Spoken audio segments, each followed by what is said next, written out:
நான் வந்து அரசாங்க ஆஸ்பத்திரியில் பிறந்தேன். நான் ஒரு ஊராருக்கு கடன்காரன். உதாரணத்துக்கு என்னோட அப்பாண்ட சைடில் எனக்கு 5 பரம்பரை தெரியும். அம்மாண்ட சைடில் அம்மாண்ட பேரே தனக்கு தான் ஞாபகம் வச்சிருக்கிறோம். ஒரு பொருள் எவ்வளவு அரிதாகுதோ அரிதாக அதில் பெருமதி கூடிக்கொண்டு வரும். இப்போ இந்த நாடுகளில் இருக்கக்கூடிய சில உங்களுக்கு தெரியும் ஓவியங்கள் சில பொருட்களுக்கு மிகப்பெரிய பெருமதிகள் இருக்கின்றன. எனக்கு ஒரு வித்தியாசம் என்னன்னு சொல்லினால் பல காலமாக நான் கேட்காத சில சொற்கள் அல்லது பல சொற்களை அங்கு கேட்கிறேன். சில சொற்கள் வந்து எனக்கு நன்கு தெரிந்தவை, ஆனால் அந்த சொற்களை கேட்கவும் இல்லை, பயன்படுத்தவும் இல்லை. அதேபோல் வந்து சில சொற்கள் சொல்லும் போது எனக்கு நன்கு தெரிந்த சொல் டக்குன்னு எனக்கு புற ஞாபகம் வருது. அப்படியான ஒரு சூழ்நிலையிலே நான் யோசித்து பார்த்தேன். ஒரு சொல்லி காலம் அது இலங்கையிலே கொழும்பிலே ஓரளவுக்கு தமிழ் சூழலில் வாழ எனக்கு இந்த நிலை என்று சொன்னார். புலம்பெயர்ந்து போயிருக்கின்ற மக்கள், உலகத்தின் பல்வேறு பிரதேசங்களில் இருக்கின்ற மக்கள் இந்த சொற்களை மறந்தே விடுவார்களோ என்ற ஒரு ஏக்கம் கேட்கிறேன். ஒரு நாட்டுக்கு அல்லது ஒவ்வொரு நகரத்துக்கு வந்து சில அதாவது ஒவ்வொருவருக்கும் ஒரு ஆர்கிடெக்சர் கட்டிடக்கலை அந்த ஒரு தன்மை ஒன்று இருக்கு, ஒரு அடையாளம் ஒன்று இருக்கின்றது. அதே போல் எங்களுக்கு இருந்தது இருக்கு. ஆனால் நாங்களுக்கு என்ன செய்யறோம் சொன்னால் எங்கள் பாரம்பரியமாக இருந்த அந்த வீடுகளை வச்சு போட்டு புதுசாக வந்து அட்டாச் பாத்ரூமோட டைல்ஸ் போட்டு வீடு கட்டுறதுல ஆர்வமாக இருக்கு. அந்த காலத்திலே வீடுகளிலே முன்னுக்கு வந்து இந்த சங்கடம் படலை என்று சொல்லியிருப்பார்கள். அதுக்கு மேலே ஒரு கூரை, அங்கே குண்டு இருக்கும். அந்த குந்திலே சில நேரம் தண்ணி வச்சிருப்பார்கள். இவ்வாறு பல விடயங்கள் எங்களுக்கு சொல்லி இருந்தது. நாங்கள் அவை எமது அடையாளங்கள். ஆனால் நாங்கள் இப்போ என்ன செய்யணும் என்று சொல்லி சொன்னால் ஒரு வேறையாக்கள் இந்த சில நேரம் எங்களுக்கு பொருத்தமில்லாத செயல்பாடுகளை செய்வதுதான் நாகரிகம் என்று நாங்கள் நினைக்கிறோம். பண்பாடுகள் கலாச்சாரங்கள் எல்லாம் ஒப்புடுக்கு அப்பாற்பட்டவை. அதில் நாங்கள் எது பெருசு எது சின்னண்டோ எது நல்லது எது கெட்டதோ நாங்கள் வகைப்படுத்துறது சரியான கஷ்டம். ஏன்னு சொல்லினா அது அவரவர்களுக்கு அவரவருடைய தேவைக்கு அவர்கள் வாழும் சூழலுக்கு காலங்களுக்கு ஏற்பது. அவையிலேயே ஒப்பிடக்கூடாது. இது நல்லது இது கெட்டது என்று சொல்லப்படக்கூடாது. அவர்களுடைய அந்த பெருமை எங்களுக்கு தெரியவில்லை. இதெல்லாம் வந்து இன்றைக்கு எங்களது இப்போ உங்களது இளைஞர்களோ பிள்ளைகளோ எங்கள் ஊழலுக்கு வந்தால் எங்கள் வரலாறு அல்லது எங்களது என்று சொல்லி காட்டுவதற்கு என்ன இருக்கின்றன.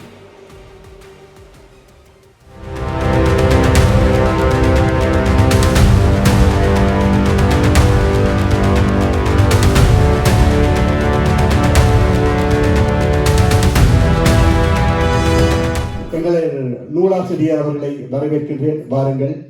தன்னுடைய நூலுக்குரிய ஆரம்பத்திலே சொன்னேன், இந்த நிகழ்வை துவக்கும் பொழுது எங்களுடைய வழக்காட்டு சொற்களில் ஏராளமான சொற்கள் நாங்கள் இந்த புலம்பெயர் தேசங்களிலே நாங்கள் கூட மறந்து போய்விட்டோம். ஒரு தலைமுறைகள் ஆண்டி வாழ்ந்து நாங்கள் மறந்து போய்விட்டோம். ஒரு இனத்தின் இருப்புக்கும் ஒரு இனத்தின் சிறப்புக்கும் தேவையானது அதனுடைய வழக்காற்று மொழியும் அதனுடைய மொழிதான் உயிர் நாடி. அதை ஆவணப்படுத்தியிருக்கும் ஆசிரியர் நிறைய விஷயங்களை இங்கே பேச இருக்கின்றார். நாங்கள் செவிமடுத்து ஒரு கரகோஷத்தோடு கேட்போம். ஏற்பாட்டாளர்களுக்கும் அனுசரணையாளர்களுக்கும் இங்கு பல்வேறு விதமான எங்களது பண்பாட்டு அம்சங்களை பல்வேறு கலை வடிவங்களில் வெளிப்படுத்தியவர்களுக்கும் மற்றும் இங்கு வந்திருக்கும் உங்கள் ஒவ்வொருவருக்கும் எனது அன்பான வணக்கம். இந்த நமது வழக்காறுகளை சுவடிப்படுத்தலின் அவசியம் என்ற ஒரு பொருளிலே ஒரு உரையாற்ற இருக்கிறேன். இந்த சுவடிப்படுத்தல் என்ற சொல் உங்கள் சிலருக்கு புதிதாக இருக்கிறதோ தெரியவில்லை. இந்த ஆவணப்படுத்தல் என்ற ஒரு சொல்லைத்தான் நாங்கள் சுவடிப்படுத்தல் என்று குறிக்கிறோம். இந்த ஆவணப்படுத்தல் என்பது எங்களுக்கு அந்த சரியான சுத்த தமிழ் சொல் அல்ல, பொருத்தமான சொல் அல்ல என்று சில அறிஞர்கள் அதை எனக்கு எடுத்து கூறி சுவடிப்படுத்தல் என்ற சொல்லை பயன்படுத்துவது நலம் என்று சொன்னார்கள். ஆவணம் என்பதற்கு கடைத்தெரு என்று ஒரு பொருள் இருக்கின்றது. பசார் என்று சொல்லியும் நீங்கள் சில அகராதிகளில் காணலாம். அதேபோல் வந்து ஆவணம் என்பது ஒரு வணிகத்தினூடாக செய்யப்படுகின்ற ஒரு விட்டு வாங்கும் போது செய்கிற ஒரு பட்டிச்சீட்டு அல்லது அது தொடர்பான ஆவணம். இன்னும் சொன்னால் நாங்கள் இந்த காணியாதிகளை விட்டு வாங்குகிற அந்த உறுதியும் ஒரு ஆவணம். அந்த வகையிலே வந்து இந்த இதற்கு பொருத்தமான நாங்கள் ஆங்கிலத்தில் இது டாக்குமெண்டிங் என்று சொல்லுவோம். அதற்கு உரிய சரியான தமிழ் பதம் சுவடிப்படுத்தல். சுவடு என்று சொல்லி சொன்னால் ஒரு மனிதரோ அல்லது ஒரு மிருகமோ நடந்த அந்த அடையாளம், அதிலிருந்து தான் இந்த சுவடிப்படுத்தல் என்று சொல்ல வருகிறது. அந்த வகையிலே இந்த சுவடிப்படுத்தலின் அவசியம் முக்கியத்துவம் என்ற பொருளிலே உங்களுடன் சில கருத்துக்களை பரிமாறலாம் என்று நினைக்கிறேன். குறிப்பாக இந்த என்னுடைய இந்த உரை வந்து இந்த நான் அதாவது யாழ்ப்பாண தமிழ் அகராதி என்று சொல்லி அந்த அகராதி தொகுப்பின் ஊடாக எனக்கு ஏற்பட்ட அந்த அது தொடர்பில் என்னுடைய அந்த சோடிப்படுத்தல் அனுபவங்களை அதுவும் அதை போன்று எவ்வாறான விடயங்களை நாங்கள் சோடிப்படுத்த வேண்டும் என்பதுமாக எனது உரை அமையும். அதாவது குறிப்பாக இந்த துறைக்கு நான் ஏன் வந்தேன் என்பதையும் உங்களுக்கு நான் குறிப்பிட வேண்டும். பொதுவாக எனது கல்வி பின்புலம் வந்து இந்த தமிழ் சார்ந்தது அல்ல. நான் வணிக கல்வி படித்தவன். பெரிய தமிழ் அறிவு எனக்கு இல்லை. என்ன காபோத சாதாரண தரத்தில் ஒரு சாதாரண சித்தி பெற்றவன். அவ்வளோதான் என்னுடைய தமிழ் அறிவு. அப்படி இருந்தாலும் இந்த ஒரு தேவை கருதி தான் நான் இந்த துறைக்கு வந்தேன். குறிப்பாக வந்து இது நீங்கள் இந்த நான் ஏற்கனவே வந்து எனது துறை சார்ந்து வணிக சொல் அகராதி என்று சொல்லி ஒரு அகராதி தயாரித்திருக்கின்றேன். அதற்கு பிறகுதான் வந்து இந்த தமிழ் சார்ந்து எங்கள் இந்த சொற்களை ஆவணப்படுத்த வேண்டும் அல்லது சோடிப்படுத்த வேண்டும் என்ற ஒரு உந்துதலினாலே இந்த செயற்பாட்டுக்கு நுழைந்தேன். இந்த வகையில் குறிப்பாக நான் ஒன்றை சொல்ல வேண்டும். நான் இந்த அகராதியை வெளியிடும் போது நான் குறிப்பிட்ட ஒரு விடயத்தை ஞாபகப்படுத்தலாம் என்று நினைக்கிறேன். நான் வணிக கல்வி படித்தவன். அதாவது வணிகம் என்று சொல்வது ஒரு பூர்த்தி செய்யப்படாத தேவை ஒன்றை அடையாளம் கண்டு அதை இலாபகரமாக நிறைவேற்றுதலை நாங்கள் வணிகம் என்று சொல்லுவோம். இந்த என்ன சொல்றது, இந்த வழக்காறுகளை சுவடிப்படுத்தல் என்பதும் அல்லது என்னுடைய யாழ்ப்பாண தமிழ் அகராதி என்பதும் ஒரு பூர்த்தி செய்யப்படாத தேவை அந்த காலத்திலே. அந்த வகையிலே அந்த தேவையை பூர்த்தி செய்ய வேண்டும் என்ற ஒரு ஆவல் எனக்கு ஏற்பட்டது. அந்த ஆவலை நான் பலருடன் கதைத்து பேசி அவர்கள் மூலமாக நான் இதை செய்ய முயற்சித்தாலும் அது கூடாததால் அதை கடைசியாக நான் செய்வதாக முடிவெடுத்தேன். அதற்கு காரணம் என்னவென்று சொன்னால் நான் என்னென்னு சொன்னால் இதுவும் ஒரு பூர்த்தி செய்யப்படாத தேவைதான். ஆனால் இந்த பூர்த்தி செய்யப்படாத தேவையை வந்து லாபகரமாக பூர்த்தி செய்ய முடியாது. நட்டப்பட்டு தான் பூர்த்தி செய்ய வேணும். அப்படி இருந்தாலும் இதை செய்ய வேண்டும் என்று நான் நினைத்ததற்கு காரணம் இது ஒரு முக்கியமான எங்களோட தேவை என்பது.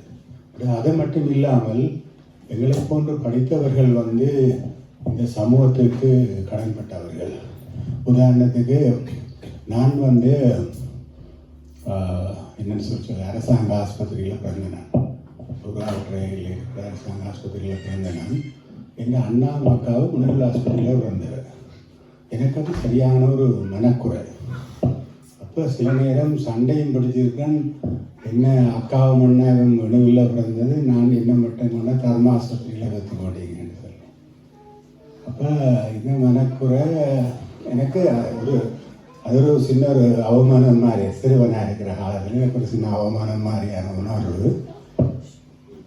பிறகு நான் என்ன செய்கிறேன்னு சொல்லியேன்னா அதை ஏதோ ஒரு வகையில் நான் அவையிலும் பார்க்க பெரியாளன்னு காட்டுறதுக்காண்டி நான் சொல்லுவேன், நீங்கள் எல்லாம் அப்பா அம்மாவுக்கு செலவு வச்சு பிறந்த நீங்கள், நான் ஒரு செலவும் இல்லாமல் ஆஸ்பத்திரியில் பிறந்த நான் என்று சொல்லி ஏதோ ஒரு வகையில் நான் வந்து அவையிலும் பார்க்க ஒரு பெரியாளுன்ற மாதிரி சிறு வயதில் நான் சும்மா இந்தபடி ஒரு பகுதி பகுதியாகத்தான் நாங்கள் இந்த விவாதங்களை செய்கிறது. ஆனால் கொஞ்ச காலத்துக்கு பிறகு நான் வளர்ந்த பிறகு யோசித்தேன், அல்லது நான் எனது கல்வி பின்புலத்தில் யோசித்தேன். அம்மா அப்பான்ற காசில் நான் பிறக்காட்டினா ஆற்ற காசில் பிறந்தேன்னு பார்த்தா ஊராற்ற காசில் என்னென்னு சொல்லி சொன்னால் ஆஸ்பத்திரிகள் எல்லாம் மக்களின் வரிப்பணத்தினால் தான் இயங்குகின்றன. அந்த வகையில் எனக்கு வந்து சொல்லிச்சுன்னா இப்போ நான் ஒரு ஊரானுக்கு கடன்காரன், அப்படி ஒரு நிலைமை தான் என்னுடைய நிலை. அப்போ அந்த வகையில் நான் யோசித்து பார்த்தேன், இது எனக்கு ஒரு இப்போ முந்திலும் பார்க்க ஒரு சிக்கலான, அதாவது நான் வந்து ஏதோ ஒரு வகையிலே ஒரு சின்ன ஒரு போட்டி உணர்விலே சிறுவனாக இருந்து அவ்வாறு சிந்தித்தாலும் பிறகு உண்மையிலே வந்து நான் ஒரு அவர்களோடு போகும்போது நான் ஒரு கடன்பட்டவனாக இருக்கிறேன் என்ற ஒரு உணர்வு எனக்கு ஏற்பட்டது. பொதுவாக வந்து நான் இதை ஏன் சொல்கிறேன் என்று சொல்லி சொன்னால், எங்கள் நாடுகளிலே வந்து உங்களுக்கு இந்த வரி அமைப்பு உங்களுக்கு தெரியும் என்று நினைக்கிறேன். கூடுதலாக வந்து பணக்காரர்களும் பார்க்க ஏழைகள் வரி செலுத்துவது கூட. ஆனால் அது அவர்களுக்கு அந்த வரி செலுத்துகிறோம் என்று அவர்களுக்கு தெரியாது. என்று சொல்லி சொன்னால், இந்த பொருட்கள் சேவைகளை நுகரும் போது வந்து அந்த வரிகள் வந்து ஏற்கனவே அளவிடப்பட்டு விட்டிருக்கும். அதாவது நாங்கள் அந்த சாமான வாங்கிகளில் வந்து அதுக்குள்ள பெரிய அளவு தொகை வந்து வரி. ஆனால் ஒரு வசதியானவர் வந்து ஒரு பெரிய தொகை உழைக்கும் போது அதில் ஒரு தொகையைத்தான் வந்து தன்னுடைய நுகர்வுக்காக செலவழிப்பார். மிச்சத்தை வந்து என்ன செய்கிறேன்னு சொல்லி சொன்னால் சேமிப்பை இல்லை முதலீடு செய்வார்கள். அப்போ அதே மொத்த வருமானத்தின் ஒரு வீதமாக பார்த்தா ஏழைகள் செலுத்துகிற வரி வந்து பணக்காரர்கள் செலுத்துகிற வரியும்பாக கூடுதலாக இருந்ததுண்டு. ஆனால் தற்காலத்திலே எங்கள் நாட்டிலும் அந்த நிலைமை மாறி நான் நினைக்கிறேன், அந்த வருமான வரி வீதங்கள் கூட்டப்பட்டு அந்த நிலைமை மாறி வருகின்றது. அந்த வகையிலே நான் என்ன சொல்ல வருகிறேன் என்று சொன்னால், நாங்கள் எல்லோரும் இலவச கல்வியில் படித்தவர்கள். அப்போ அந்த இலவச கல்வி என்பது மக்களின் பணம், அதுவும் குறிப்பாக ஏழை மக்களின் பணம். அந்த வகையிலே இந்த சமுதாயத்திற்கு நாங்கள் ஏதோ ஒரு வகையிலே அந்த நாங்கள் பெற்ற கல்வியை அந்த சமுதாய மேம்பாட்டிற்கு அல்லது ஏதோ ஒரு வகையில் எங்களது சமூகம் சார்ந்த செயற்பாடுகளுக்கு நாங்கள் காசாக இல்லாவிட்டாலும் வேறு வகையிலே நாங்கள் கற்ற அறிவால் அந்த சமுதாய மேம்பாட்டிற்கு வழிவகுப்பது அல்லது உதவுவது என்பது எங்களது கடமை என்பது நாங்கள் படித்தவர்கள் எல்லோரும் கற்றுக் கொள்ள வேண்டிய ஒரு முக்கிய விஷயம். அந்த வகையிலே இந்த அகராதியை பற்றி உங்களுக்கு ஒரு சின்ன ஒரு அறிமுகத்தை சொல்லுகிறேன். அதாவது வந்து பொதுவாக ஏற்கனவே நிக்சன் என்று நினைக்கிறேன் அவர் குறிப்பிட்டது போல், இந்த அகராதிகள் பெருமளவுக்கு இந்த சென்னை பல்கலைக்கழக பேரகராதி மெட்ராஸ் லெக்சிகன் என்று சொல்லுகிற அந்த அகராதி வருவதற்கு முன் பெரும்பாலான தமிழ் மற்றும் தமிழ் ஆங்கில அகராதிகள் இலங்கையிலே குறிப்பாக யாழ்ப்பாணத்தில் தான் வெளிவந்தன. அதற்கு பிறகு அதாவது இந்த மெட்ராஸ் லெக்சிகனுக்கு பிற்பட்ட காலத்திலே தான் வந்து இந்த அகராதி முயற்சிகள் இலங்கையிலிருந்து கூடுதலாக தமிழ்நாட்டிலே இடம்பெறுவதாக இருந்தன. அந்த வகையிலே ஒரு நீண்ட அகராதிகளை உருவாக்கும் பாரம்பரியத்தை அல்லது வரலாற்றை கொண்ட நாங்கள் அந்த நீண்ட காலமாக வந்து இந்த அகராதி ஆக்கலிலே இல்லாமல் அது இடம்பெறாமல் கிட்டத்தட்ட நான் நினைக்கிறேன் 1925-30க்கு பிறகு மிக அண்மை காலம் வரைக்கும் வந்து எங்கள் நாட்டிலே அகராதிகள் குறிப்பிடத்தக்க அளவுக்கு வெளிவரவில்லை. அதிலேயும் வந்து அந்த நான் குறிப்பிட அதை பற்றி நாங்கள் பொது அகராதி என்று சொல்லுவோம். இவற்றை வந்து நாங்கள் வட்டார வழக்கு அகராதிகள் என்று சொல்லுவோம். அதாவது உங்களுக்கு தெரியும், அதாவது மொழியிலே வந்து பொது மொழி என்று சொல்லி ஒரு மொழி இருக்கின்றது. அதிலே குறிப்பாக பார்த்தால் வந்து சில மொழிகள் வந்து அந்த மொழிகளிலே வந்து சில மொழிகள் வந்து பேச்சும் எழுத்தும் ஒன்றாகவே இருக்கும். அதில் வந்து எந்த விதமான மாறுபாடும் இருக்காது. பிரெஞ்சு எப்படின்னு எனக்கு தெரியாது. பேச்சும் எழுத்தும் ஒன்றா அல்லது வேறவையா? இங்கேயும் வட்டார மொழி இருக்கு. ஓகே, ஆகவே வந்து அப்போ அவை அவ்வாறான ஒரு மொழிகள். சில மொழிகள் இருக்குதுன்னா அவை பேச்சும் எழுத்தும் ஒரே மாதிரி தான் இருக்கும், அது எந்த வேறுபாடும் இருக்காது. எப்போவுமே வந்து பேச்சும் எழுத்தும் ஒரே மாதிரி இருக்கிறதுலும் பார்க்க பேச்சும் எழுத்தும் வேற வேறையாக இருக்கிற அந்த மொழிகள் சற்று ஒரு மேலான மொழிகளாக மொழியாளர்களால் குறிப்பிடப்படுகின்றன. இப்போ அந்த வகையிலே வந்து தமிழுக்கும் வந்து பேச்சு எழுத்து வந்து 2 வழக்குகள் இருக்கின்றன. இது ஒரு பக்கம். இதை தவிர இந்த வட்டார வழக்கு என்று சொல்லும்போது வந்து ஒவ்வொரு பிரதேசத்திலும் ஒரு நாட்டில் ஒவ்வொரு பிரதேசத்திலும் வந்து மொழிகளுக்கிடையிலே ஒவ்வொரு பிரதேசங்களிலே வழங்குகிற மொழிகளுக்கிடையே வந்து வட்டார வழக்குகள் வித்தியாசமாக இருக்கும். இப்போது உதாரணத்தை நீங்கள் பார்த்தீங்கன்னு சொல்லி சொன்னால் எங்கள் நாட்டிலே எங்கள் தமிழை பொறுத்த மட்டில் வந்து யாழ்ப்பாண தமிழ், மட்டக்களப்பு தமிழ், மலையக தமிழ், சிலாபம், நீர்கொழும்பு தமிழ், முஸ்லீம் தமிழ் என்று முக்கியமாக 5 மொழிகள் இருக்கின்றன. இவற்றை தவிர நாங்கள் வன்னி தமிழ், திருவண்ணாமலை தமிழ் என்று சொல்லி நாங்கள் இந்த வழக்காடுகளை சொல்லிக்கொண்டு போகலாம். அந்த வகையில் நாங்கள் எங்கள் வரலாற்றை எடுத்து பார்த்தால் இலங்கையில், அதாவது இந்த வட்டார மொழிக்கு முதலில் அகராதி எழுதியவர் வந்து கி. ராஜநாராயணன்.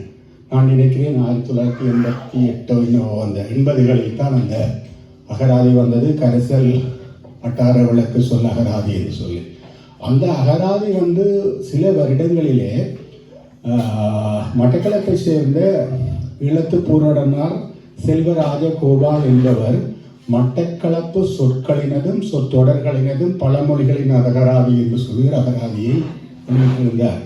அந்த வகையிலே ஒரு தமிழ்நாட்டில் இந்த வட்டார வழக்கு அகராதி ஒன்று வந்து ஒரு சில வருடங்களிலே எங்கள் மட்டக்களப்பு வழக்குக்கு ஒரு வட்டார வழக்கு அகராதி வந்தது என்பது ஒரு வரலாற்றிலே ஒரு முக்கியமான விஷயம். அந்த தொடர்ச்சியாக ஒரு சில வருடங்களிலே அந்த அகராதி வந்தது. அதற்கு பிறகு பெருமளவான அகராதிகள் வரவில்லை என்றாலும் எனக்கு சரியாக ஆண்டு தெரியவில்லை. எனது அகராதி வருவதற்கு சில வருடங்களுக்கு முன்னர் மன்னார் பிரதேச வழக்கு சொற்கள் அகராதி என்று சொல்லி நான் நினைக்கிறேன் திருமதி பெப்பில் அம்பர்ட் என்ற ஒரு பெண்மணியால் எழுதப்பட்ட ஒரு அகராதி ஒன்றும் இருக்கின்றது. அதற்கு அடுத்ததாக அதற்கிடையிலே வந்து சிவஞான செல்வன் என்று சொல்கிற சிவஞான சீலன் என்று சொல்கிற எனது நண்பர் ஒருவர் வழக்கு சொல் அகராதி என்று சொல்லி ஒரு சிறிய அகராதியை யாழ்ப்பாணத்தில் வெளியிட்டிருக்கிறார். அவர் ஒரு கலாச்சார உத்தியோகத்தர். அந்த வகையிலே அவர் வேலை செய்த பிரதேசங்களிலே இருந்த பல சொற்களை சேர்த்து செய்திருக்கிறார். அதற்கு அடுத்ததாகத்தான் இந்த யாழ்ப்பாண தமிழ் அகராதி என்ற தொகுப்பு வந்து எனது அகராதி வெளிவருகிறது. இது வந்து இந்த அகராதி தோன்றிய ஏன் நான் இந்த அகராதிகளே போகிறேன் என்று யோசித்தால், நான் யாழ்ப்பாணத்திலே கல்வி கற்றுவிட்டு கொழும்புக்கு வந்து நீண்ட காலம் ஒரு குறிப்பிட்ட காலம் வேலை செய்து நான் நீண்ட காலமாக யாழ்ப்பாணத்துக்கு போகவில்லை. ஒரு 12-13 வருஷத்துக்கு பிறகு ஒரு யுத்த நிறுத்தம் ஒன்று வந்தது. நான் நினைக்கிறேன் 2002 மட்டும் சொல்லி. அப்போ ஒரு நீண்ட காலத்துக்கு பிறகு நான் யாழ்ப்பாணத்துக்கு போய் எங்களோட ஊர்களுக்கு போகும்போது எனக்கு ஒரு வித்தியாசம் ஒன்று தென்பட்டது. என்னன்னு சொல்லினால், பல காலமாக நான் கேட்காத சில சொற்கள் அல்லது பல சொற்களை அங்கே கேட்கிறேன். சில சொற்கள் வந்து எனக்கு நன்கு தெரிந்தவை, ஆனால் நான் அந்த சொற்களை கேட்கவும் இல்லை, பயன்படுத்தவும் இல்லை. அதேபோல் வந்து சில சொற்கள் சொல்லும்போது எனக்கு நன்கு தெரிந்த சொல் டக்குன்னு எனக்கு குரல் ஞாபகம் வரவில்லை. அப்படியான ஒரு சூழ்நிலையிலே நான் யோசித்து பார்த்தேன். ஒரு சிறிது காலம் அது இலங்கையிலே கொழும்பிலே ஓரளவுக்கு தமிழ் சூழலில் வாழும் எனக்கு இந்த நிலை என்று சொன்னார். புலம்பெயர்ந்து போயிருக்கின்ற மக்கள், உலகத்தின் பல்வேறு பிரதேசங்களில் இருக்கின்ற மக்கள் இந்த சொற்களை மறந்தே விடுவார்களோ என்ற ஒரு ஏக்கம் எனக்கு ஏற்பட்டது. அந்த ஏக்கத்தின் அடிப்படையிலே நான் ஒரு இந்த எங்கள் சொற்களை வழக்காறுகளை இந்த ஆவணப்படுத்த வேண்டும் அல்லது சுவடிப்படுத்த வேண்டும், ஒரு அகராதியாக கொண்டு வர வேண்டும் என்ற ஆவலிலே நான் இதை சம்பந்தமாக பலருடன் பேசினேன். ஆனால் இவரும் அதை செய்வதற்கு முன்வரவில்லை. அப்படியான நான் பொதுவாக என்ன யோசனை சொல்லியேன்னா, 6வது நாள் இந்த அகராதி தொழில்நுட்பத்தில் ஈடுபட்டால் நான் அவருக்கு ஒரு உதவியாளராக அல்லது சொற்சேகரிப்பாளராக ஏதோ ஒரு வகையில் உதவி செய்து இந்த அகராதி வேலையை செய்யலாம் என்று. அவ்வாறு எதுவும் நடக்காத ஒரு நிலையில் நான் இந்த அகராதி முயற்சியில், அதாவது நான் அவ்வாறு எனக்கு ஒரு எண்ணப்பாடு தோன்றின காலத்தில் இருந்தே எங்கே முடியுமோ அங்கெல்லாம் நான் அந்த சொற்களை சேகரிக்க தொடங்கிட்டேன். நான் அதை சேகரித்து நான் அகராதி தொகுக்கிறேன்னு நான் யோசிக்கல. அதாவது அகராதி தயாரிப்பில் ஈடுபடுறார்கள், உதவி செய்யலாம் என்று. அவ்வாறு நான் சொற்கள் சேகரித்து கொண்டிருந்த காலத்திலே ஒரு தரம் செய்யலைன்னு சொல்லி சொன்னோன்னே எனக்கு ஒரு மனக்கவலையும் ஒரு ஃப்ரஸ்ட்ரேஷனும் மாதிரி ஒரு விரக்தி மாதிரி இதை கட்டாயமாக செய்யணும் ஒரு தரம் முன்வருகிறேன் என்று இருக்கிற காலத்தில் தான் எனது நண்பர் மயூர்நாதன் என்ற ஒரு நண்பர் இருக்கிறார். அதே போல் வந்து எனது மதிப்பாளர் குமரன் புத்தகையில் அதிபர் குமரன் அவர்கள் சொன்னார்கள், ரஞ்சன் நீயே இதை செய்யலாம் என்று சொல்லி அவர்களது ஊக்கத்தினால் தான் நான் இந்த அகராதி பணிக்கு போகிறேன். அப்போ அந்த வகையிலே இதற்குரிய 11 வருடங்களாக இந்த அகராதி தொகுப்பு முயற்சியில் தான் இந்த அகராதி வெளிவந்தது.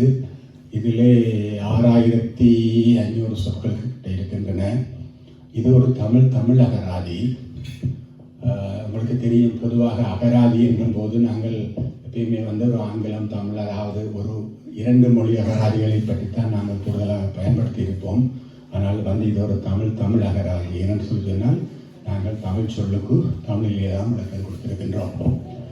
அப்போ அந்த வகையிலே இந்த அகராதி நான் பல வழிகளில் பல முறைகளில் இந்த சொற்களை சேகரித்து இதை திரும்ப செம்மப்படுத்தி இந்த திருப்பி பார்த்து என்னென்னு சொல்லினா ஒவ்வொரு முறையும் திருப்பி வாசிக்கல வந்து அது இன்னும் கொஞ்சம் அதனுடைய அந்த சொற்பிரயோகங்கள் அந்த விடயங்களை நாங்கள் என்ன சொல்கிறது மேம்படுத்தலாம் போல தோட்டம். கிட்டத்தட்ட ஒரு 8 முறைக்கு மேலே நான் இதை திருப்பி எடிட் பண்ணியிருக்கிறேன். அதே போல் வந்து எனது நண்பர் மயூரநாதன் மற்றது ஒரு தமிழறிஞர் சபாரத்னம் ஒரு ஆசிரியர் அவர்களோடு முழுமையாக வாசித்து செக் பண்ணி அவர்கள் இலக்கண விடயங்கள் போன்றவர்களோடு சரி பார்த்துத்தான் வந்து இதை இறுதி செய்தேன்.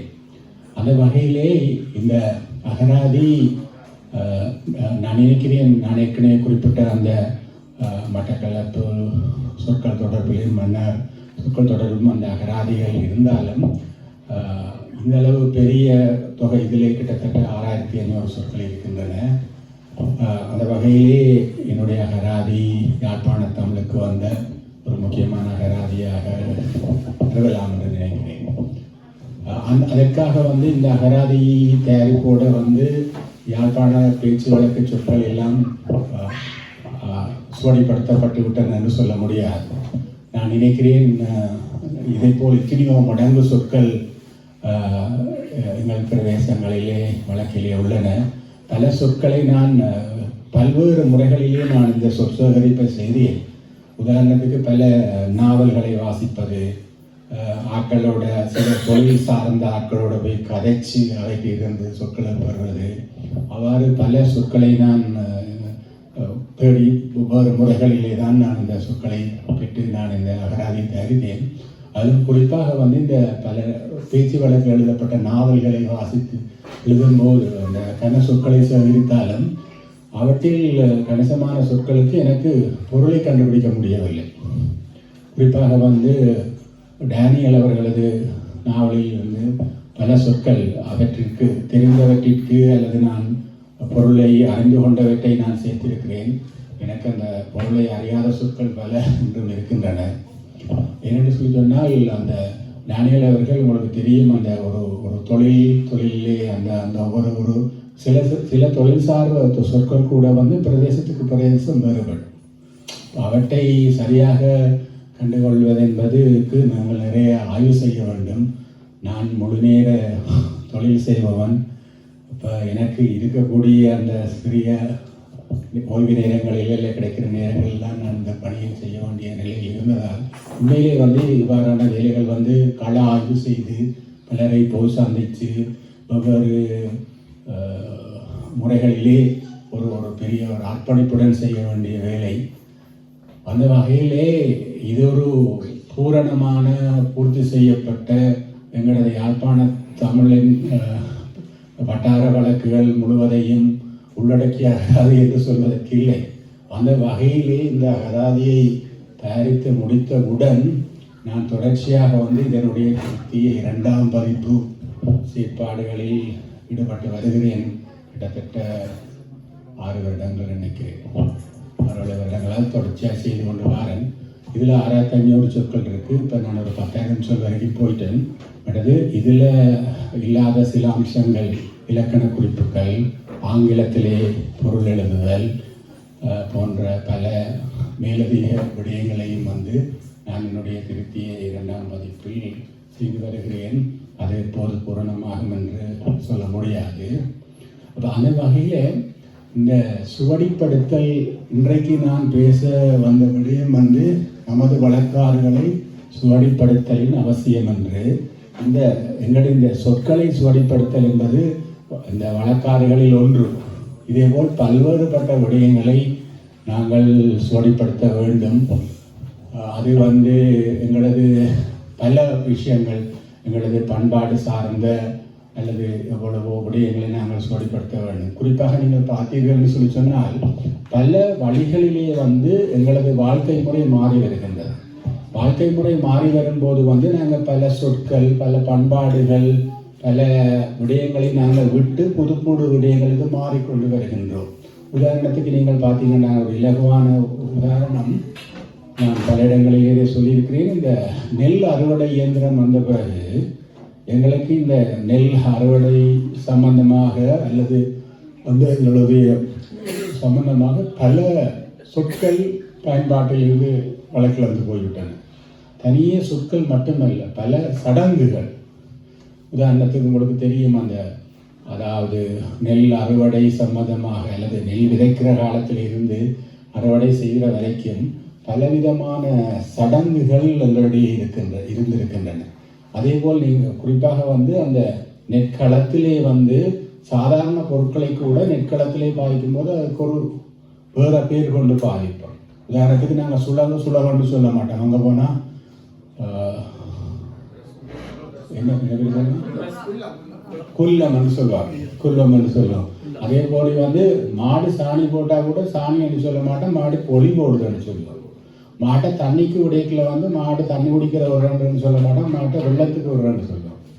அப்படியே அந்த ஒவ்வொரு சந்தர்ப்பத்திலையும் வந்து நாங்கள் பயன்படுத்துகிற அந்த சொல்களில் கூட வித்தியாசம் இருக்கு. அந்த இடத்துல வந்து என்ன குள்ளத்தை சுலகன்னு சொல்லிச்சுன்னா அடிதான் குல்லம். அப்படி அவ்வாறான சில நம்பிக்கைகள் பழக்க வழக்கங்கள் இருந்தன. அதே போல் வந்து அந்த சூடை அடித்து போட்டு சாப்பிட போய்க்க கொள்ளையில் அதை காவல் செய்கிறேன்னு சொல்லி ஒரு பெரிய ஒரு காவல் செய்து விட்டு போவார்கள். நான் நினைக்கிறேன் வந்து அது கூட பிரதேசத்துக்கு பிரதேசம் ஒரு சிறிய மாறுபாடுகள் இருக்கும். அவ்வாறு பல வழக்கங்கள் வந்து எங்களுடைய வெவ்வேறுபட்ட தொழில்கள் சார்ந்து செயற்பாடுகள் சார்ந்து இருக்கின்றன. அதே போல் குறிப்பாக நீங்கள் பார்த்தீங்கன்னா அதற்கு பயன்படுத்திய எங்களோட கருவிகள் தெரியுங்களா, அந்த கருவிகள் எல்லாமே இப்போ பயன்பாட்டில் இல்லை. ஆனால் அதே போல் நீங்கள் பார்த்தீங்கன்னு சொல்ல விவசாயத்திலையும் அப்படித்தான். மீன்பிடியில் கூட பார்த்தீங்கன்னு சொல்லினா மீன்பிடி சார்ந்த பல விடயங்கள் வந்து இந்த இபிஎஸ் வந்த பிறகு, மற்றது இந்த எங்களுக்கு இந்த கூகுளில் வந்து எங்களுக்கு இந்த கிளைமேட் எல்லாம் தெரிஞ்ச பிறகு, அந்த காலத்திலே வந்து அவர்கள் இந்த நட்சத்திரங்களையும் பறவைகளையும் காலநிலையையும் சில குருவிகள் போன்றவற்றின் அந்த நடவடிக்கைகளை பார்த்து காலநிலையை உணர்ந்து கொண்டார்கள், கடலின் தன்மையை உணர்ந்து கொண்டார்கள். அதாவது பல விடயங்களை வந்து இயற்கையை அவதானிப்பதன் மூலம் எமது மக்கள் வந்து பல விடயங்களை தெரிந்து தங்களது தொழில்களை ஒரு சிறந்த முறையில் ஆற்றினார்கள். அது ஒரு பெரிய அறிவு. உதாரணமாக நான் வந்து இந்த கடல் தொழில் சார்ந்த சொற்களை சேகரிப்பதற்காக சில கடற்கரை கிராமங்களுக்கு சென்று அங்குள்ளவர்களுடன் உரையாடிய போது இந்த சொற்களுக்கு மேலாக இந்த இயற்கை சம்பந்தமாக அவர்களுக்கு இருந்த அந்த அறிவு இருக்கிறது தானே. அதை கேட்டபோது எனக்கு பெரிய ஒரு ஆச்சரியமாக இருந்தது. அவர்களுக்கு இவ்வளவு அறிவு, இவ்வளவு விடயங்கள் சம்பந்தமாக தெரிந்து வைத்திருக்கிறார்களே, அவற்றை சுவடிப்படுத்துவது, என்னுடைய சொற்களை சுவடிப்படுத்துவது மிக முக்கியமானது.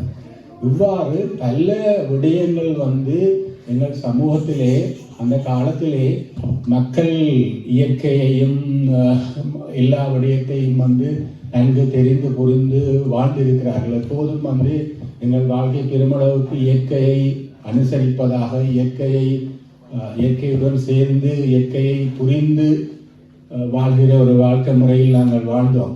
அந்த வகையிலே அவை சம்பந்தமான பல விடயங்கள் தற்காலத்திலே கைவிடப்பட்டு விட்டன, எங்களுக்கு தெரியாமல் போய்விட்டுடுகின்றன. இது ஒரு அறிவியல், வெறும் சொற்கள், வெறும் நம்பிக்கைகள் மட்டுமல்ல. நம்பிக்கைகள் சடங்குகள் இருக்கின்றன. இந்த சடங்குகளில் சில நம்பிக்கைகள் அவை சரியா விளையாண்டதெல்லாம் விவாதத்திற்குரியது. ஆனால் பல விடயங்கள் அறிவியல் சார்ந்தவை. அப்போ அந்த வகையில் பல விஷயங்கள் வாறு எங்களது வாழ்க்கையுடனும் பண்பாட்டுடனும் இணைந்திருக்கின்றன.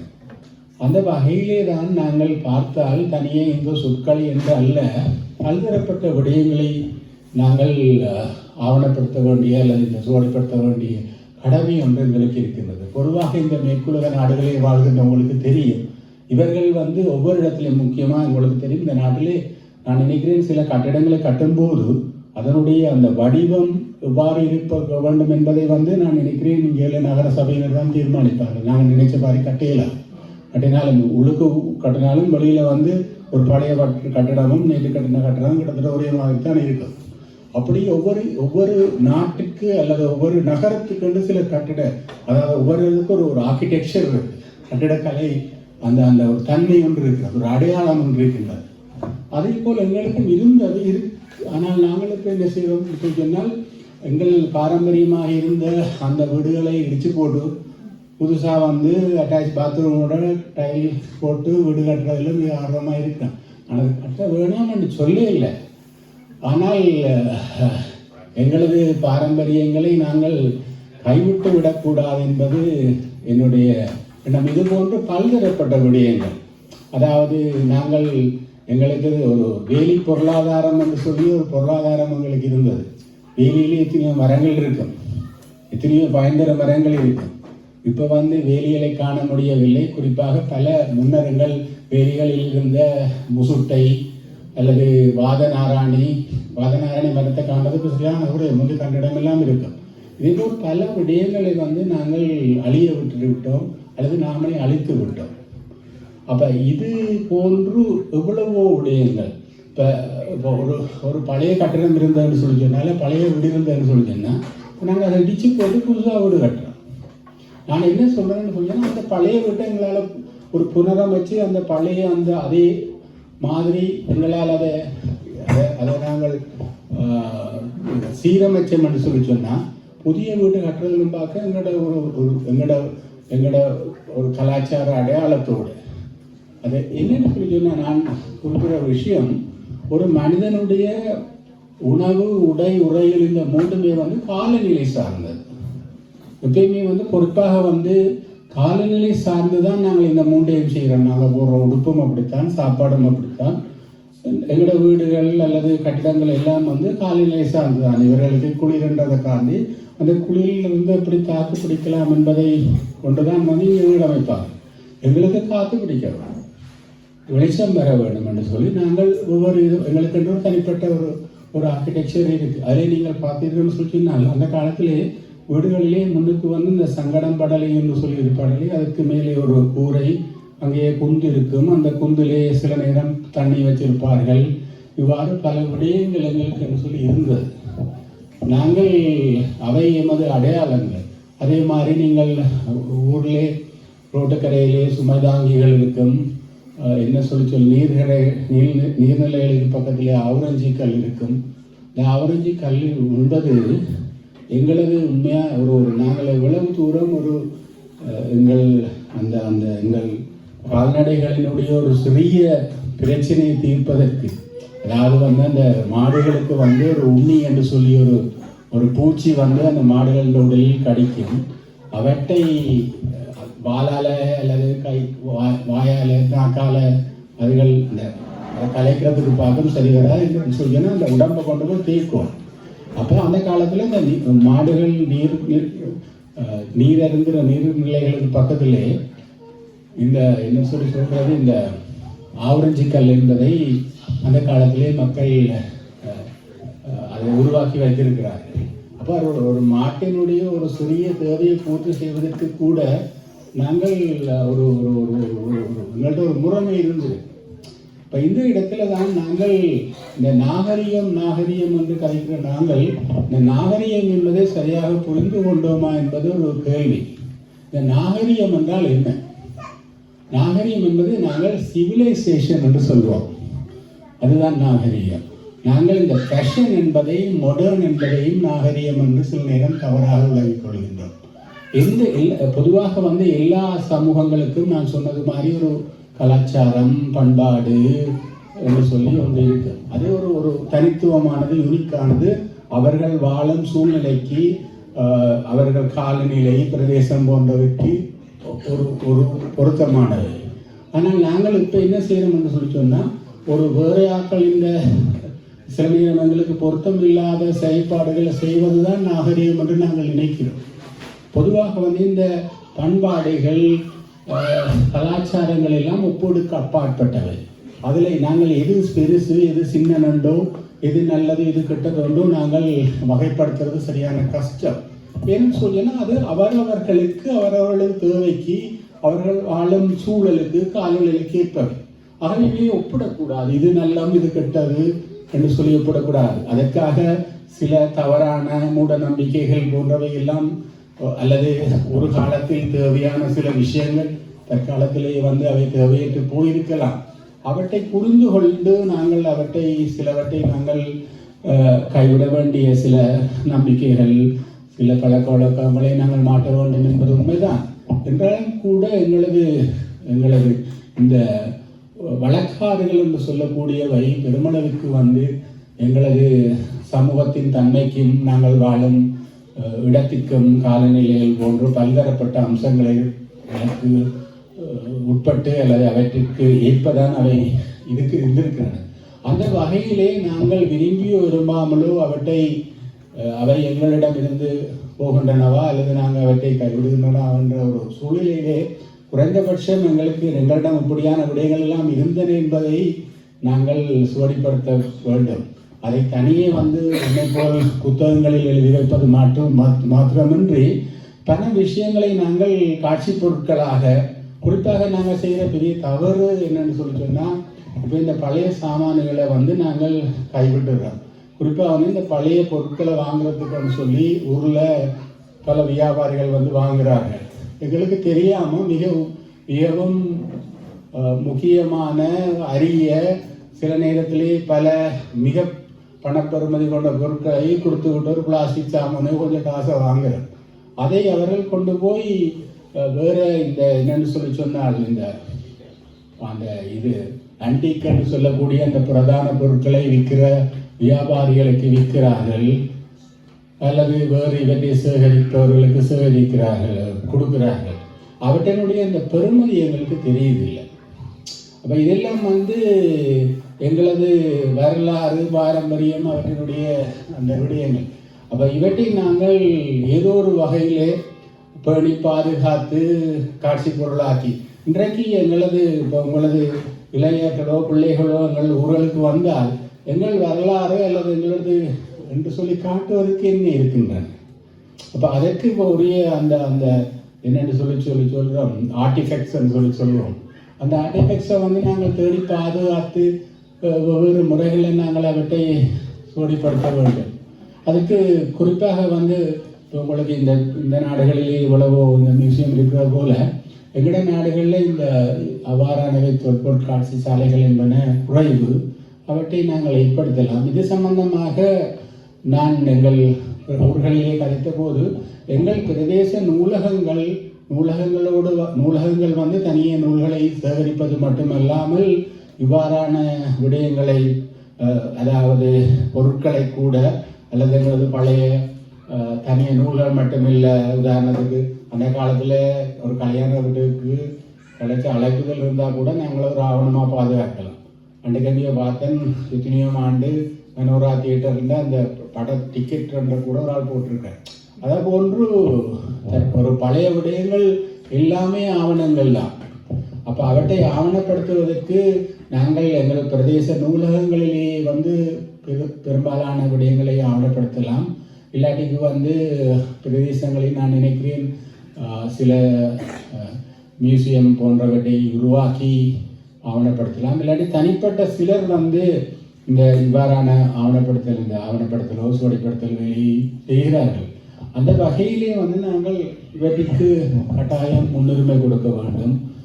அப்போ அது ஒரு ஈவன் உங்களுக்கு தெரியும், எங்களுக்கு வாய்மொழி கதைகள் இருக்கின்றன, அல்லது பழைய நாடகங்கள் இருக்கின்றன, பழைய சில விளையாட்டுகள் இருக்கின்றன. உதாரணத்துக்கு பழைய விளையாட்டுகள் இப்போ இல்லை. அதுலேயும் குறிப்பாக வந்து நீங்கள் சொல்லி சொன்னால் எங்களுடைய பழைய காலத்தில் இருந்த பல விளையாட்டுகள் வந்து எங்கள் உடல் உள்ள ஆரோக்கியத்துக்கு மிக சிறந்தவை. குறிப்பாக கெந்திக்கோடு தொடக்கம் வேறு பல விளையாட்டு சொல்வார்கள். அவர்கள் வந்து அது வந்து எங்களது என்னென்னு சொல்வது வளர்ச்சிக்கு மிக முக்கியமானவை என்று சொல்லி ஒரு பல்தரப்பட்ட விடயங்கள் எங்களிடம் இருக்கின்றன. நாங்கள் அவற்றை அழிந்து போக விட்டு கொண்டிருக்கிறோம். அந்த வகையிலே வந்து இவ்வாறான விடயங்களை சுவடிப்படுத்துவதற்கு ஒரு முறையான முயற்சிகள் எடுக்க வேண்டும் கிராமங்கள் தோறும் என்பது எனது ஒரு வேண்டுகோள். அதற்கு புலம்பெயர்ந்தவராகிய உங்களது பங்களிப்புகள் பெருமளவுக்கு இருக்க வேண்டும். அதோடு முக்கியமாக நான் இந்த புலம்பெயர்ந்தவர்களின் பொருளாதார பங்களிப்புகள் என்ற ஒரு புத்தகத்தை நீண்ட காலத்துக்கு முதல் எழுதியிருக்கிறேன். அது 2002-3 வருடங்களில் தினக்குரல் பத்திரிகையில் தொடர்ச்சியாக வந்து அதிலிருந்து அதை நான் தொகுத்து புத்தகமாக வெளியிட்டேன். அதிலே நான் குறிப்பிட்ட முக்கியமான விஷயம் என்னென்னு சொல்லி சொன்னால், இன்றைக்கு நாங்கள் இந்த புலம்பெயர்ந்தவர்களுக்கும் எங்கள் மக்களுக்கும் இடையே இந்த பொருளாதார பங்களிப்புகள் அல்லது பொருளாதார கொடுக்கல் வாங்கல்கள் அல்லது பொருளாதார என்னென்னு சொல்றது வழங்கல்கள் இருக்கிற அளவுக்கு அறிவு பரிமாற்றம் இல்லை. பொதுவாக வந்து இந்த அபிவிருத்தி அடைந்த நாடுகளிலே பல வெவ்வேறு நாடுகளிலே வசிக்கும் உங்களை போன்ற புலம்பெயர்ந்தவர்கள் பல இங்கே இருக்கக்கூடிய பல அறிவியல் சார்ந்த இவர்கள் எவ்வாறு விடயங்களை கையாளுகிறார்கள் போன்ற பலதரப்பட்ட விடயங்களை அவர்கள் பெரிய படித்தவர்களாகத்தான் இருக்க வேண்டுமில்லை. எல்லோருமே வந்து இங்கே இருக்கக்கூடிய பல நல்ல விடயங்களை, நல்ல முறைமைகளை, நல்ல விஷயங்களை எவ்வாறு நாங்கள் எங்கள் நாட்டிலே பயன்படுத்தலாம் என்பது போன்ற அந்த அறிவு பகிர்வு கட்டாயம் செய்யப்பட வேண்டும். ஆனால் அவ்வாறு செய்யப்படுவதாக குறிப்பிட்ட அளவு செய்யப்படுவதாக எனக்கு தெரியவில்லை. அங்கே இருப்பவர்களுக்கும் அந்த ஆர்வம் இருக்கிறதாகவும் தெரியவில்லை. அப்போ அதே ஒரு முக்கியமான ஒரு விஷயம். இந்த வகையிலே நாங்கள் எங்களது பாரம்பரிய விடயங்களையும் எங்களது வரலாறு சார்ந்த விடயங்களையும் இவ்வாறான செயற்பாடுகள் மூலம் பேணி பாதுகாத்து கொண்டு இந்த புதிய விடயங்களையும் சரியான முறையில் எங்களது சில அடிப்படை எங்களது தன்மைகளை, எங்களது தேவைகளை, எங்களது என்னென்னு சொல்லி சொன்னால் எங்களது தன்மைகளுக்கு முரணானவற்றை தவிர்த்து பொருத்தமானவற்றை நாங்கள் கைக்கொண்டு செயற்படுவது என்பது எங்களுக்கு ஒரு முக்கியமான விஷயம். அதை நாங்கள் குறிப்பாக வந்து இந்த காலகட்டங்களில் செய்ய வேண்டும். என்னென்னு சொல்லி சொன்னால் எங்களுடைய எதிர்கால சந்ததியினர் பெருமளவுக்கு இந்த நாட்டிலேயே பிறந்து வளர்ந்தவர்கள் என்ற வகையில் இந்த இணைப்பு என்பது தொடர்ச்சியாக இந்த அளவுக்கு இந்த பிணைப்பு இருக்குமா என்பது கேள்விக்குறி. அப்படியான ஒரு சந்தர்ப்பத்திலே வந்து நாங்கள் இருக்கின்ற காலங்களிலே வந்து ஏதோ ஒரு வகையிலே நாங்கள் இந்த எங்களது மக்களுக்கிடையினால் இந்த இணைப்பை ஒரு நீண்ட காலத்துக்கு கொண்டு செல்வதற்கு என்ன செய்யலாம் என்பதை பற்றி யோசிக்க வேண்டும். குறிப்பாக வந்து நான் என்னமொன்று சொல்கிறேன் வந்து இந்த எங்களுக்கு இந்த குறிப்பாக வந்து உங்களுக்கு தெரியும், ஒரு ஆள் இறந்தால் அந்த கல்வெட்டு அடைக்கிற விஷயங்கள் இருக்குது. அதில் வந்து நாங்கள் அந்த குடும்ப படம் போகிறோம் நாங்கள். அப்போ அதுலேயும் கூட நீங்கள் பார்த்தீங்கன்னு சொல்லி சொன்னால் எங்களுக்கு அந்த எங்களது பரம்பரை என்று பார்க்கல வந்து ஒரு சில பரம்பரைக்காக எங்களுக்கு தெரியுது. அப்போ இது ஒரு பெரிய உதாரணத்துக்கு எங்களோட அப்பாண்ட சைடில் எனக்கு 5 பரம்பரை தெரியும். அம்மாண்ட சைடில் அம்மாண்ட பேரே தடக்கு தான் ஞாபகம் வச்சுருக்கோம். ஈவன் அப்பாண்ட அம்மாண்ட பேர் தெரியும், அதுக்கு எங்களால் தெரியாது. யோசித்து பார்த்தோம்னு சொல்லியாங்க நாங்கள் இன்றைக்கு இந்த நிலைக்கு எங்களை கொண்டு வந்து விட்டதில் எங்களோட முன்னோர்களின் பங்களிப்பு என்பது எங்களதிலும் பார்க்க பெரியது. அந்த வகையிலே அவர்களது பெயர்களை என்றாலும் நாங்கள் தெரிஞ்சிருக்க வேணும். எங்களுக்கு கனவிருக்க தெரியாது. அப்போ நான் என்ன சொல்கிறேன்னு சொல்லிட்டேன்னா, அந்த குடும்ப வரைபடம் என்றது ஒரு மிக முக்கியமான விஷயம். நான் வேறு பல இடங்களில் கூட சொல்லியிருக்கிறேன். நாங்கள் குடும்ப வரைபடங்களை வரைந்து முடிந்தால் எங்களது பிள்ளைகளின் கொப்பியின் பின் மட்டையில் ஒட்டி வைக்கணும், இல்லாட்டி கலண்டர் போல தொங்க விடணும். இல்லாட்டி இப்போ வந்து இந்த குடும்ப வரைபடங்களை செய்வதற்கு ஆப் இருக்குது கம்ப்யூட்டரில். அதில் வந்து அந்த அப்போ வந்து நாங்கள் போட்டு வந்து அதை கண்டினியூஸாக வந்து இதண்டி என்னன்னு சொல்லல புது புது இதுகளை சேர்த்து கொண்டு போகலாம். அவ்வாறான விடயங்களிலே வந்து எங்களது இந்த பரம்பரைகளில் குடும்ப வரைபடங்கள் போன்றவற்றை நாங்கள் செய்ய வேண்டும்.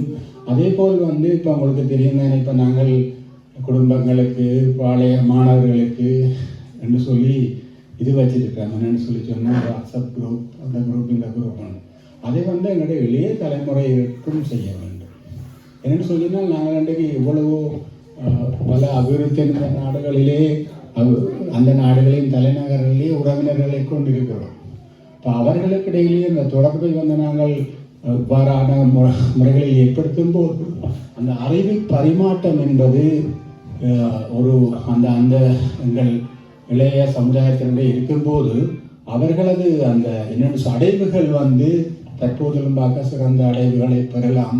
அவர்கள் அந்த வெவ்வேறு இடங்களில் இருக்கக்கூடிய கல்வி முறைகள், தொழில் முறைகள், வாழ்க்கை முறைகள் போன்றவற்றை விவாதித்து அறிந்து தங்கள் அதாவது நாங்கள் சொல்லுவோம் உங்களுடைய எண்ணப்பரப்பை ஒரு அகலமாக்கி ஒரு சிறந்த வாழ்க்கையை அடைவதற்கு அவ்வாறான உறவுகளை நாங்கள் பேணுவது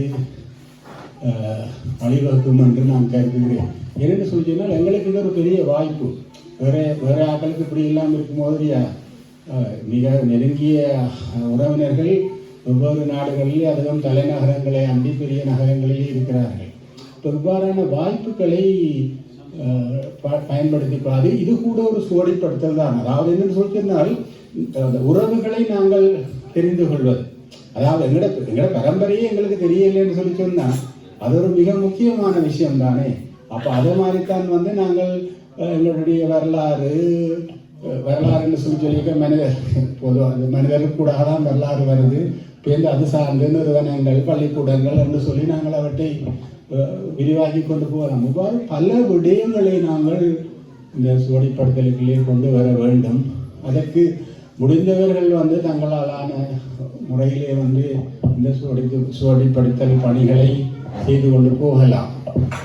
குறிப்பாக வந்து நாங்கள் முக்கியமாக வந்து உடனடியாக செய்ய வேண்டியதை நான் சொல்லுவேன் வந்து இந்த பழைய பொருட்கள், பழைய துண்டு பிரசுரங்கள், பழைய புத்தகங்கள், நூலகம் ரொக்கம் நீங்கள் கேள்விப்பட்டிருப்பீர்கள். அவர்கள் நிரம்ப பழைய அதாவது நூல்களை சேகரிக்கிறார்கள். இதே போல் வந்து வெவ்வேறு முறைகளிலே வந்து நாங்கள் எங்களது இந்த பழைய சுவடிகள், ஆவணங்களை சேகரித்து ஏதோ ஒரு முறையில் இப்போ நான் புத்தகமாக்கின மாதிரி வெவ்வேறு முறையில் வந்து நாங்கள் இந்த விஷயத்தை செய்யணும். நான் நினைக்கிறேன் அண்மையில் ஜெர்மனியிலே ஒரு ஆள் வந்து இந்த பழைய பொருட்கள் ரொம்ப பொருட்கள் மட்டுமில்லை, செய்தி பத்திரிகைகள் போன்ற பல்வேறுபட்ட விடயங்களை சேகரித்து தற்போது யாழ்ப்பாணத்தில் எங்கேயோ ஒரு கண்காட்சி செய்வதாக அறிகிறேன். ஒரு தனிப்பட்ட மனிதரால் அவ்வாறு செய்ய முடியும் என்று சொல்லி சொன்னால் பல தனிப்பட்டவர்கள் அவ்வாறு விடயங்களை செய்யும்போது பல விடயங்கள் சேமிக்கப்படும். அதை வரலாற்றாக நாங்கள் வச்சிருக்க முடியும். அவற்றுக்கு ஒரு பெரிய பெருமதி வரும். உங்களுக்கு தெரியும் தானே, ஒரு பொருள் எவ்வளவு அரிதாகுதோ அரிதாக அது இந்த பெருமதி கூடிக்கொண்டு வரும். இப்போ இந்த நாடுகளில் இருக்கக்கூடிய சில உங்களுக்கு தெரியும் ஓவியங்கள், சில பொருட்களுக்கு மிகப்பெரிய பெருமதிகள் இருக்கின்றன. ஆகவே வந்து இவ்வாறான அரிய பொருட்களை அதிலும் குறிப்பாக எங்களது வரலாறு, கலாச்சாரம், பண்பாடு போன்ற வழக்காறு போன்ற விடயங்களை சேமித்து பாதுகாக்கும் தன்மை எங்களிடையே வர வேண்டும். இவ்வாறு பல்வேறுபட்ட விடயங்கள் நாங்கள் இந்த சுவடிப்படுத்தல் ஊடாக வந்து பல விடயங்களை நாங்கள் புரிந்து கொள்ளவும், தெரிந்து கொள்ளவும், எங்கள் வரலாறுகளை அறிந்து கொள்ளவும், மற்றவர்களுக்கு அவற்றை எடுத்து சொல்லவும், அவற்றினூடாக பல விடயங்களை அறிந்து தெரிந்து எங்கள் வாழ்க்கையை செம்மப்படுத்தி மேலே கொண்டு போகவும் இவை உதவும் என்ற வகையிலே இந்த சுவடிப்படுத்தல் முறைகளை வெவ்வேறுபட்டவர்கள் தங்களால் முடிந்தவற்றை தொடர்ச்சியாக செய்யவும் செய்பவர்களை ஊக்குவிக்க வேண்டும் என்று அன்பாகவும் தாழ்மையாகவும் கேட்டுக்கொள்கிறேன். இது ஒரு பெரிய விடயம். நேரம் கருதி நான் இந்த சுருக்கமாக இந்த விடயத்தை குறிப்பிட்டுள்ளேன். நன்றி.